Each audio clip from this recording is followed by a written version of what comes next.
Hello दोस्तों, नमस्कार। आप सभी का हमारे यूट्यूब चैनल पर स्वागत है।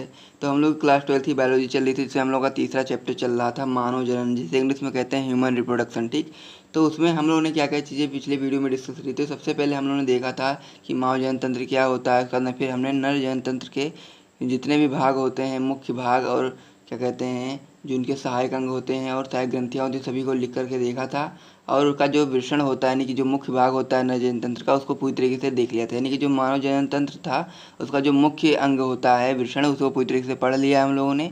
अब उसके 2 पॉइंट और बच जाते हैं। एक सहायक या द्वितीयक अंग बचता है, जिसे आज की वीडियो में पढ़ेंगे, और साथ ही में एक सहायक और ग्रंथियाँ होती हैं, उन्हें भी आज की वीडियो में पढ़ेंगे।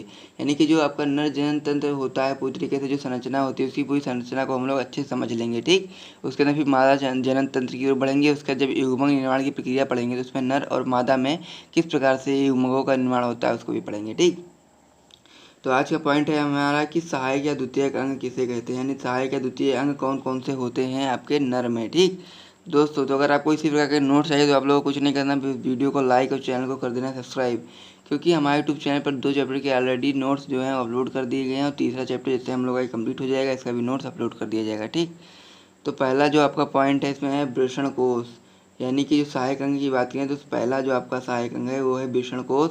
तो इसकी जो डिफिनेशन है कुछ इस प्रकार से है कि वृषण जिस थैलीनुमा संरचना में उपस्थित होता है उसे वृषण कोश कहते हैं। वृषण कोश जो होता है आपका उदर गुहा के बाहर इसलिए उपस्थित होता है जिससे वृषण का तापमान जो हो वो शरीर के तापमान से 2 से 3 डिग्री सेल्सियस जो हो कम हो। ठीक, तो वृषण कोश क्या होता है, थैलीनुमा संरचना होता है। ठीक, जिसमें क्या उपस्थित होता है, जिसमें वृषण उपस्थित होता है। ठीक, तो उसे हम क्या कहते हैं, वृषण कोश कहते हैं। यहाँ पर आप देख लीजिए कि ये देख पा रहे हैं आप, इससे थैलीनुमा संरचना है, इसको क्या कहते हैं हम लोग, वृषण कोश। ये चीज़ जो है इसको हम लोग वृषण कोश कहते हैं। इसको क्या कहते हैं, वृषण कोश। और इसके अंदर जो उपस्थित है उसे हम क्या कहते हैं, इसे हम लोग क्या कहते हैं, वृषण। ये हम लोग का क्या है, वृषण है। ये है वृषण। तो वृषण जिस संरचना में उपस्थित होता है, यानी कि वृषण जिस थैलीनुमा संरचना में उपस्थित होता है उसे हम क्या कहते हैं, उसे हम कहते हैं वृषण कोश। ठीक, तो वृषण कोश की बात समझ गए। फिर वृषण कोश का कार्य क्या होता है, वृषण कोश उदर गुहा के बाहर इसलिए उपस्थित होता है, ये जो वृषण कोश होता है आपके शरीर से बाहर लटका हुआ होता है। ठीक, जिससे वृषण का जो तापमान हो शरीर के तापमान से 2 से 3 डिग्री सेल्सियस कम हो। ठीक, जो हमारा शरीर का तापमान होता है वो अधिक होता है, और जो ये वृषण कोश होता है जो शरीर से बाहर लटका हुआ होता है, इसका तापमान जो होता है शरीर के मुकाबले 2 से 3 डिग्री सेल्सियस कम होता है, जिसमें क्या होता है जो आपके शुक्राणु होते हैं उनका पूरी तरीके से परिपक्वन का कार्य हो पाता है। ठीक, तो जो आपके शुक्राणु होते हैं उनके लिए थोड़ा कम तापमान की आवश्यकता होती है, इसीलिए शुक्राणु आपके वृषण कोश में उपस्थित वृषण में बनता है। ठीक, क्योंकि इसमें वृषण में जो तापमान होता है 2 से 3 सेल्सियस डिग्री जो होता है कम होता है। ठीक, तो ये चीज़ आपको अच्छे समझ में आ गया होगा कि वृषण कोश क्या होता है।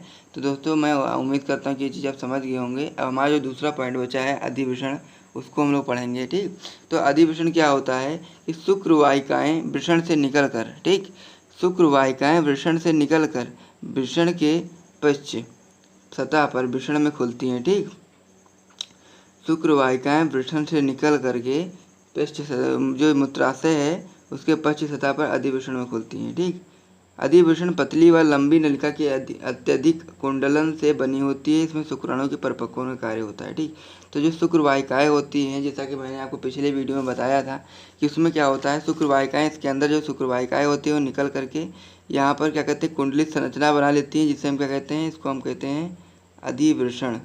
इसको अधिवृषण कहते हैं। ठीक, और अधिवृषण से ही क्या होता है, इस शुक्रवाहक नलिकाएँ निकलती हैं। ठीक, पहले सबसे पहले क्या होता है कि इससे शुक्रवाहक नलिकाएँ होती है, बाहर निकल करके जो वृषण होता है इसके ऊपर कुंडलित संरचना बना देती है, जिसे हम अधिवृषण कहते हैं। और अधिवृषण से ही फिर ये जो नलिका निकलती है इसे हम शुक्रवाहक नलिका कहते हैं। ठीक, तो इसका कार्य क्या होता है, इसका कार्य ये होता है कि ये आपका जो शुक्राणु होते हैं उनका परिपक्वन का कार्य करता है। ठीक, ये चीज़ आप देख पा रहे हैं कि इसमें शुक्राणु के परिपक्वन का कार्य होता है। तो यहाँ तक आप लोगों को समझ में आ गया होगा। फिर अगला है हम लोग का शुक्रवाहक नलिका, यानी कि आप देख पा रहे हो जैसा कि मैंने आपको बताया कि यही आपकी शुक्रवाहक नलिका होती है। तो इसमें क्या क्या चीज़ें लिखी हैं ये देखिए आप। तो इसमें लिखा हुआ है कि अधिवृषण के पश्च भाग से निकलकर या शुक्रवाहक नलिका उदर तक जाकर मूत्राशय से ऊपर एक लूप बनाती है। दोस्तों ये देख पा रहे होंगे आप कि जो ये होता है आपका, जो ये होता है शुक्रवाहक नलिका वो अधिवेशन के जो पीछे से भाग निकलती है, यानी कि जो अधिवेशन है इसके पीछे से एक नलिका निकलती है जिसे हम शुक्रवाहक नलिका कहते हैं। और ये कहाँ से जा करके, ये मूत्राशय से जा करके एक लूप बनाती है, यानी कि मूत्राशय से जा करके मुड़ी मूत्राशय के पीछे से मिल करके एक लूप बनाती है। तो इसे क्या कहते हैं हम लोग, शुक्रवाहक नलिका कहते हैं, यानी इसे हम कहेंगे शुक्रवाहक नलिका। इसमें ही शुक्राणु आपके आएंगे, ठीक, शुक्रवाहक नलिका। तो इतना आप लोग अच्छे समझ में आ गया होगा, ठीक। अब हमारा अगला पॉइंट है रसखलन नलिका, ठीक। तो उदर गुहा में शुक्राशय से निकली एक नलिका शुक्रवाहक में खुलती है और यह दोनों मिलकर रसखलन नलिका का निर्माण करती है, ठीक। तो आप लोगों को एक बात मैं आपको समझाना चाहता हूँ कि जो आपकी ये जो नलिका होती है, शुक्रवाहक जो नलिका होती है, ये नलिका इधर से भी आती है, इधर से आती है, एक जोड़ी यानी कि दो होती हैं, ठीक। और एक जोड़ी आपके शुक्राशय होते हैं, जो आपकी हरी संरचना देख पा रहे हैं, इसे हम लोग कहते हैं शुक्राशय। ये दो मतलब कि दो शुक्राशय होते हैं, यानी कि एक जोड़ी होते हैं। तो जब इनमें ये जो आपकी ये होती है नलिका, ये इसमें मिल जाती है शुक्राशय में, और इनमें मिलने के बाद एक जो रचना का निर्माण करती है, जो नलिका का निर्माण करती है, दोनों मिलकर के जिस एक नलिका का निर्माण करती है उसे हम रसखलन नलिका कहते हैं। तो जो यहाँ में मिलने के बाद जो यहाँ की जो नलिका है इसे हम रसखलन नलिका कह सकते हैं, ठीक। तो इसका कार्य जो होता है आपका यही होता है कि जब आपका मैथुन की क्रिया होती है तो उसमें ही से आपका वीर्य का जो होता है उसका श्रावण होता है, ठीक। यहाँ से वीर्य निकल करके निकलता है, ठीक। अब ये जो दोनों नलिका होती हैं ये कहाँ से निकलती हैं, आपको जो ये मूत्राशय होता है, ये मूत्राशय से होकर के ही आपको शरीर से बाहर निकल जाती है। यानी कि जो ये नलिका होती है इसमें आ जाके मूत्राशय की जो नलिका होती है उसमें मिल जाएगी, तो इसी से मूत्र का भी विसर्जन होता है इसी नलिका से। और इसके बाद में फिर इसी नलिका से आपका वीर्य का यानी कि स्पर्म का भी सिक्रीशन यानी कि उत्सर्जन होता है। तो इस नलिका को क्या कहते हैं हम लोग, इस नलिका हम लोग कहते हैं मूत्र नलिका, ठीक, मूत्र विसर्जन नलिका। तो ये नलिका आपकी हो जाएगी मूत्र विसर्जन नलिका। तो इतनी चीज़ आप लोग अच्छे समझ में आ गई होगी, हम समझ पा रहे हैं कि आप लोग अच्छे समझ में आ गए होगी। फिर क्या होता है अगला जो पॉइंट है आपका, और ये है यह बाह्य जनेंद्रिय है, क्योंकि ये बाहर की ओर एक इंद्रिय होता है, यानी कि जो बाहर लटका हुआ होता है, इसीलिए इसे हम बाह्य जनेंद्रिय कहते हैं। मूत्र नलिका श्वसन के रास्ते बाहर खुलती है और मूत्र नलिका वीर्य व मूत्र दोनों का परिवहन करते हैं, ठीक। तो जो आपका मूत्र नलिका होती है, ये देख पा रहे होंगे, ये जो आपका रेड से बनाया गया है मूत्राशय, इसमें आपका मूत्र एकत्रित होता है, ठीक। तो ये मूत्र नलिका जो यहाँ से निकलने वाली नलिका को क्या कहते हैं, मूत्र नलिका कहते हैं। और इसी नलिका में आपकी शुक्रवाहक नलिका यानी रसखलन नलिका मिल जाती है। तो दोनों नलिका से मिली हुई होती है, यानी कि एक मूत्र नलिका और एक आपका ये शुक्रवाहक यानी कि जो आपका रसखलन नलिका होती है वो। तो इससे क्या होता है, इससे आपका वीर्य यानी स्पर्म का क्या होता है, निकल करके इस नलिका में आ जाता है, जिससे स्पर्म भी इसी नलिका से निकल जाता है, मूत्र भी इसी नलिका से निकल जाता है। यानी कि जब आवश्यकता होती है मूत्र निकलने की तब मूत्र निकल जाता है, और जब उसकी आवश्यकता होती है तब वो निकल जाता है। यानी दोनों अलग अलग अपना निकल जाते हैं, लेकिन नलिका एक ही होती है, कहने मतलब ये है, ठीक। तो यही हम लोग का होता है, ये जो आप देख पा रहे हैं संरचना, इसे हम क्या कहते हैं, सीसन कहते हैं, ठीक। और ये ऊपर ये उभरा हुआ भाग देख पा रहे हैं, ये चीज़ इसे हम सीसन मुंड कहते हैं, ठीक। तो ये चीज़ आपको समझ में आ गई होगी। फिर अगला है आपका शुक्राशय। शुक्राशय क्या होता है, या एक जोड़ी मूत्राशय के पीछे स्थित होते हैं, ठीक। इसमें लगभग वीर्य का 60% भाग बनाते हैं, लगभग वीर्य का 60% भाग बनाते हैं, ठीक। तो ये जो आप देख पा रहे हैं हरे हरे कलर का, यही शुक्राशय होता है। इसमें इस प्रकार से दिखाया गया है, लेकिन जब आप साइड से देखेंगे तो आपको ये पीछे की ओर दिखाई देगा, यानी कि इसके पीछे की ओर इस प्रकार से दो उपस्थित होते हैं, इस प्रकार से दो उपस्थित होते हैं इसके पीछे की ओर, तो इसे हम शुक्राशय कहते हैं। और ये वीर्य का यानी कि जो स्पर्म होता है उसका 60% भाग बनाता है, ठीक। तो जो इसमें केवल शुक्राणु ही नहीं होते, वीर्य में बहुत सारी चीज़ें होती हैं, प्लाज्मा भी होती हैं, उसी के अंदर आपके शुक्राणु उपस्थित रहते हैं। तो वीर्य में जो 60% भाग होता है लगभग, वो शुक्राशय आपका बनाता है, ठीक। तो यहाँ तक आप लोग समझ गए होंगे।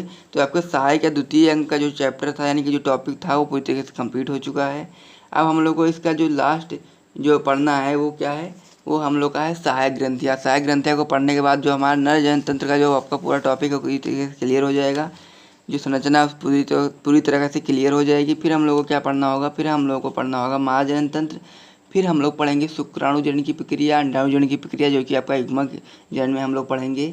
उसके अंदर फिर आगे जो भी चीज़ें होंगी उसे भी पढ़ते चलेंगे, ठीक। तो सहायक ग्रंथियाँ कौन कौन सी होती हैं, तो सहायक ग्रंथियाँ पहले आपकी होती है नर में प्रोस्टेट ग्रंथि, दूसरी आपकी होती है कॉपर ग्रंथि, और एक टेस्टोस्टेरोन के बारे में थोड़ा सा पढ़ेंगे क्योंकि ये इंपॉर्टेंट है और आपकी बोर्ड परीक्षा में 1-2 नंबर के लिए आ जाता है, तो इसीलिए इसको हम लोग अलग से परिभाषा बना के पढ़ेंगे ताकि आप लोगों को ऐसा ना लगे कि कोई परिभाषा हमने इसके बारे में नहीं देखी थी।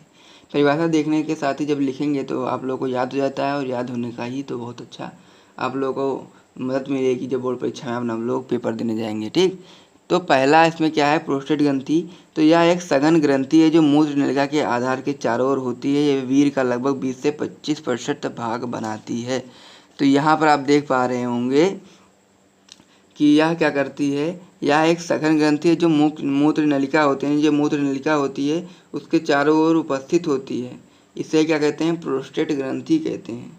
ये क्या होता है आपका, प्रोस्टेट ग्रंथि। ठीक, यह आपकी प्रोस्टेट ग्रंथि होती है और ये 20 से 25% भाग, आपका जो वीर्य होता है उसका 20 से 25% भाग बनाती है। ठीक, उसके अलावा फिर अगली जो आपकी ग्रंथि है वो है आपकी कॉपर ग्रंथि। तो आपका ये जो प्रोस्टेट ग्रंथि था वो पूरी तरीके से क्लियर हो गया है। इतनी चीज़ें आप लिख देंगे तो आप लोगों को नंबर मिल जाएंगे। ठीक, फिर अभी कॉपर ग्रंथि क्या होती है ये समझ लो। तो कॉपर ग्रंथि में इसका श्रावण शिशन में स्नेह का कार्य करता है। ठीक, तो कॉपर ग्रंथि से एंजाइम स्रावित होता है जो शिशन में स्नेहक या लुब्रिकेंट्स का काम करता है, यानी कि जो आपकी मैथुन की क्रिया होती है वो आसानी से हो पाती है। या एक जोड़ी होता है, यानी कि इनकी संख्या 2 होती है। तो इनका कार्य इतना ही होता है कि जो आपका ये वो होता है शिशन में ये स्नेहक या लुब्रिकेंट्स का श्रावण करते हैं, जिसकी वजह से जो वो क्या कहते हैं मैथुन की क्रिया होती है वो अच्छे से हो पाती है। उसके अंदर फिर अगला जो आपका है हार्मोन वो है, यानी कि ग्रंथिया है टेस्टोस्टेरोन। यह नर हार्मोन है जो अंतराली कोशिका से स्रावित होता है। जैसा कि मैंने आपको पिछले ही वीडियो में बताया था कि जो टेस्टोस्टेरोन होता है वो अंतराली कोशिका से स्रावित होता है और यह नर जनन अंगों के विकास और शुक्राणु के परिपक्वन में सहायक है। जैसा कि आप लोग देखते हैं कि दाढ़ी मूंछ आना, बहुत सारे अन्य जगहों पर बाल आना, और साथ ही में शुक्राणु के परिपक्वन में भी ये जो टेस्टोस्टेरोन होता है पूरी तरीके से सहायक होता है। तो ये आपके लिए बहुत ही इंपॉर्टेंट है। जब भी ये आपका बोर्ड परीक्षा में आए तो आप लोग को यही चीज़ लिखनी है कि यह एक नर हार्मोन है जो अंतराली कोशिका में स्रावित होता है। यह नर जनन अंगों के विकास व शुक्राणु के परिपक्वन में सहायक होता है। ठीक, तो इतनी चीज़ आप लोग को अच्छे समझ में आ गई होगी। तो इसी के साथ इस वीडियो को करते हैं हम लोग समाप्त। अगर आप लोगों को कोई चीज़ समझ में ना आई हो तो आप कमेंट बॉक्स में बता सकते हैं, और साथ ही में हम लोगों को वीडियो को लाइक कर दीजिए, चैनल को सब्सक्राइब कर दीजिए ऐसे ही और भी महत्वपूर्ण वीडियोज़ को पाने के लिए। ठीक दोस्तों, जय हिंद।